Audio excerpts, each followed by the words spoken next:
मैंने यह देखा कि मैं जब लोगों की मदद करता हूं तो मैं खुद परेशान हो जाता हूं। मैं ये देखता हूं कि आजकल मदद के लिए पावर होनी चाहिए। राजनीति में जब अच्छे लोग आएंगे तभी तो सब कुछ अच्छा होगा। मैं चाहता हूं पढ़े लिखे लोग आएं। मैं चाहता हूं मैं अकेला ही नहीं, मेरे जैसे बहुत लोग आएं। आज का सच की टीम यहाँ प्रतिष्ठा एकेडमी पर आज पहुंची है, जहां पर DR यादव जो डायरेक्टर हैं इसका एकेडमी के, मैं उनसे ये जानना चाहूँगा कि उन्होंने अपने जीवन में जो एकेडमी खोली है उस एकेडमी के माध्यम से उन्होंने हजारों विद्यार्थियों को उनके जीवन में रोशनी लाने का काम किया और वो आज हमारे बीच में हैं। उन्होंने किस तरीके से उनके जीवन को बदलने का काम किया है, मैं उनसे रूबरू हो रहा हूँ।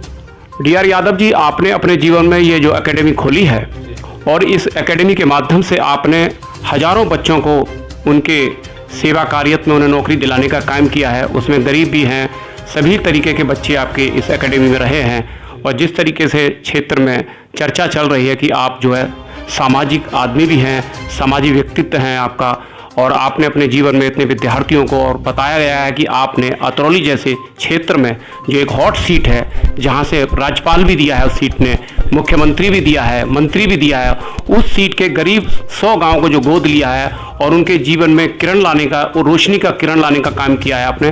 तो डायरेक्टर जी, आप बताइए किस तरीके से आप उसको देख रहे हैं। देखिए, पहले तो अतरौली क्षेत्र में जितने भी लोग हैं वो सब सम्मानित हैं। मैं उन सबका सम्मान करता हूँ।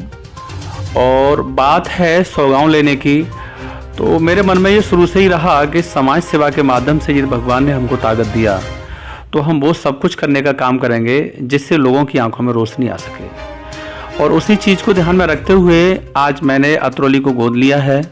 वहाँ के मैंने 100 गाँव गोद लिए हैं। हम लोग गाँव-गाँव जाके उन गरीब लोगों को निकालने का काम करते हैं जो पढ़ना चाहते हैं, जिनकी अर्थव्यवस्था खराब है लेकिन वो आगे बढ़ने में अक्षम हैं। तो मैं चौपाल के माध्यम से उन लोगों के बीच में जाता हूँ और जितने भी बच्चे गांव में गरीब हैं जो पढ़ना चाहते हैं, चाहे वो IAS बनना चाहें, चाहे दूसरी नौकरी में जाना चाहें, चाहे विशेष करके जो बहनें हैं हम लोगों की या बेटियां हैं गांव की, उन सबको हम पढ़ाने का काम कर रहे हैं। सरकारी नौकरी में ज़्यादा से ज़्यादा भागीदारी हो, इस पर मैं गाँव-गाँव जाके काम कर रहा हूँ। यादव जी का कहना है कि मैं जो भी मेरे गाँव गोद लिए हैं, उन गाँव में जो भी बच्चे गरीब हैं या बहन बेटियाँ गरीब हैं, उनको सामाजिक स्तर पर शिक्षा के क्षेत्र में उन्हें आगे बढ़ाने का काम करूंगा और अपनी तरफ से निःशुल्क काम करूंगा, ये यादव जी का कहना है। यादव जी, आपने इस प्रतिष्ठा के माध्यम से आपने राजनीति में कैसे कदम रखा? देखिए, मैंने ये देखा है कि शिक्षा एक ऐसा माध्यम है कि जिसके माध्यम से कहीं भी किसी को भी टॉप पर पहुंचाया जा सकता है। मैंने कभी नहीं सोचा कि मैं राजनीति में आऊँ। मैंने यह देखा कि मैं जब लोगों की मदद करता हूँ तो मैं खुद परेशान हो जाता हूँ। मैं ये देखता हूँ कि आजकल मदद के लिए पावर होनी चाहिए।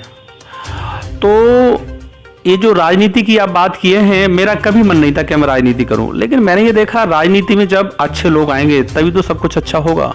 मैं चाहता हूँ पढ़े लिखे लोग आएँ। मैं चाहता हूँ मैं अकेला ही नहीं, मेरे जैसे बहुत लोग आएँ।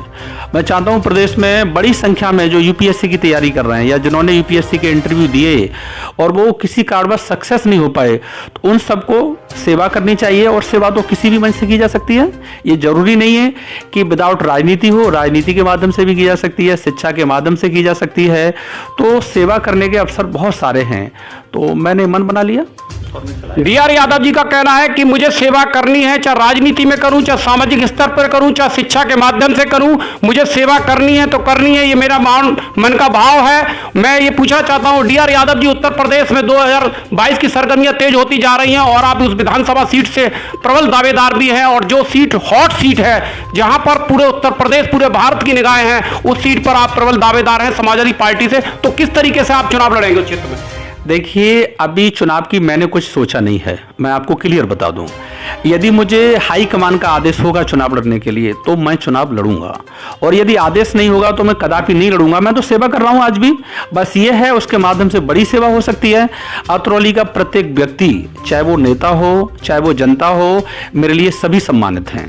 और यदि मुझे वहां जाने का मौका मिलेगा तो वो मौका भी एक समाज सेवा का होगा, दूसरा मौका नहीं होगा। DR यादव जी का कहना है कि अगर मुझे प्रबल दावेदारी के रूप में टिकट मिली और समाजवादी पार्टी का आशीर्वाद रहा तो मैं चुनाव लड़ूंगा।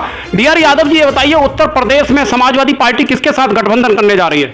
देखिए, बात समाजवादी पार्टी की है। हम लोग अभी छोटे लोग हैं, हम लोग अभी एक तरीके से शिक्षक लोग हैं।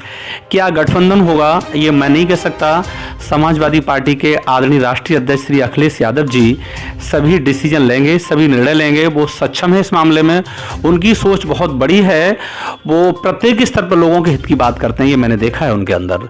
तो इस मामले में मैं कुछ नहीं कह सकता। डीआर यादव जी का कहना है जो हाईकमान सोचेगा गठजोड़ की बात, हम उसका पालन करेंगे, सम्मान करेंगे। ये हाई लेवल का मामला है। डीआर यादव जी उत्तर प्रदेश में अभी जो है घटनाएं दिन पर दिन भाजपा सरकार में हो रही है, दलितों के साथ हो रही है, ब्राह्मणों के साथ हो रही है और ओबीसी के लोगों के साथ घटनाएं हो रही हैं, जिसका एक उदाहरण है अभी थाना हरदुआगंज में एक दलित को पेड़ पर लटकाकर मार दिया गया है। तो इसमें आपका क्या कहना है दलित के साथ जो घटना हुई है थाना हरदुआगंज नगरिया भूड़ में?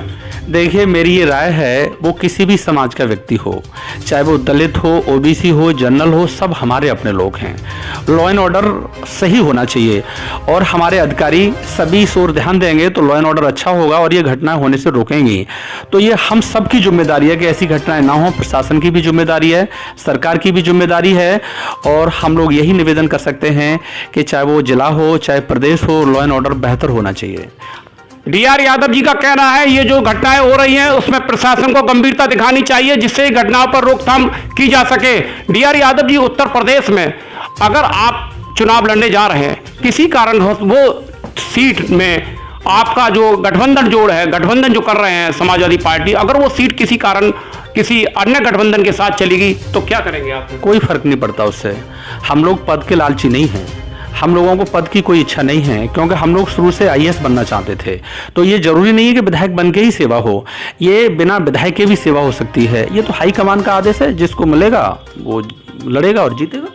डीआर यादव जी का कहना है ये जरूरी नहीं है, समाज की सेवाएं सामाजिक स्तर पर व्यक्तिगत भी की जा सकती हैं। ये डीआर यादव जी का कहना है। अतरौली 73 विधानसभा क्षेत्र से अगर हमारे बीच में डीआर यादव जी अगर वहां से एमएलए बनते हैं तो वो वहां क्या करने जा रहे हैं, क्योंकि वो शिक्षा से जुड़े हुए हैं और शिक्षा के क्षेत्र में उन्होंने हजारों छात्रों को आगे बढ़ाने का काम किया है और जिन लोगों को आगे बढ़ाने का काम किया है आज विभिन्न विभागों में सेवारत हैं और सेवारत अपने बच्चों का जीवन यापन कर रहे हैं। ऐसी महान शख्सियत जो रहनुमा बनकर अतरौली क्षेत्र के लिए 73 विधानसभा क्षेत्र के लिए आए हैं, ऐसे डीआर यादव जी से मैं पूछना चाहूंगा, डीआर यादव जी अब आप अगर सेवा में आए और विधायक बने तो क्या कर रहे हैं क्षेत्र के लिए? मेरा ये सपना होगा कि ज़्यादा से ज़्यादा अतरौली क्षेत्र में सरकारी नौकरियां हों, उन गरीबों के बच्चे अच्छी बेहतर शिक्षा ले सकें जिनके सपने आज भी अधूरे हैं, अच्छी सड़कें हों, स्वास्थ्य हो और अच्छी शिक्षा हो। मैंने देखा है किसी भी क्षेत्र के लिए अच्छी शिक्षा और अच्छा स्वास्थ्य होना बहुत ज़रूरी है, क्योंकि हम लोग चाहते हैं गरीब का भी बालक पढ़े, हम लोग चाहते हैं जिस तरीके से अमीर का बालक पढ़ता है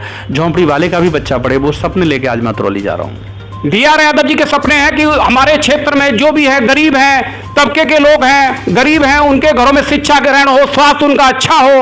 और खादर का इलाका है, वहां पर खादर में स्कूल नहीं है, शिक्षा का स्वास्थ्य केंद्र नहीं है। तो मेरा यह प्रयास है अगर मैं विधायक बना तो सबसे पहले जनता के विकास की गंगा बहाऊंगा। डीआर यादव जी जो खादर का इलाका है जो बिल्कुल पिछड़ा हुआ है, इस इलाके में जो अतरौली विधानसभा में क्षेत्र आता है, छर्रा से कट गया है ये इलाका नए परसीवर में, उस क्षेत्र में गांव की हालात ऐसी है, लोग आज भी छप्परों में रह रहे हैं, फूस के मकानों में रह रहे हैं। अगर आप विधायक बने इस क्षेत्र से, आपको समाजवादी पार्टी ने मौका दिया तो आप उन क्षेत्र के जनता के लिए क्या मकान की योजनाएं भी लाएंगे क्या?